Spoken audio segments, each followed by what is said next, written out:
എന്താടി വിളിച്ചു മൂവി വന്നേ? അമ്മക്ക് എന്താ? അമ്മക്ക് എന്താണെന്ന് ഞാൻ കാണിച്ചു തരാം. ആദ്യം അമ്മയുടെ കുഞ്ഞാര മോനെ വിളിക്ക്. എടാ സുന്ദരാമ, അമ്മക്കറിയോ അമ്മ വളർത്തുന്ന ഈ കോഴി കാരണം പുറത്തിറങ്ങി നടക്കാൻ വയ്യാത്ത അവസ്ഥയെ. ഞാൻ ചെയ്തിട്ടാ നീ എന്നെ നോക്കി പറയണത്? നിനക്കറിയില്ലടാ പട്ടി, ഇത്രയും നാള് കോഴിപ്പെങ്ങൾ എന്നുള്ള വിളി നാട്ടുകാരുടെ വായിൽ മാത്രം കേട്ടാ മതിയായിരുന്നു. ഇതിപ്പോ സ്വന്തം കൂട്ടുകാരികളെ വിളിച്ചു തുടങ്ങി.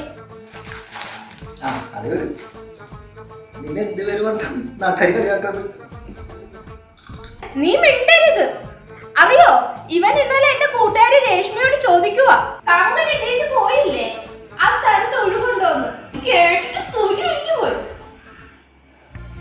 എന്താടാ ഞാൻ കേക്കണത്? ഞാൻ തന്നെ തവിട് പിണ്ണാക്കും തിന്നെ നീ ശരിക്കും കോളിയായ.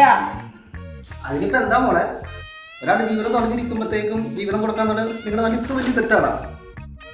അത് കേട് നിന്റെ കൂട്ടുകാരി വീണയില്ലേ, അവൾക്ക് കാര്യമൊന്നുമില്ലല്ലോ. അവളെ വിളിക്കാം. നീ എന്റെ ചേട്ടനായി പോയി. പണ്ടേ കോഴിനെ തലതിരിച്ചു കൊന്നനെ.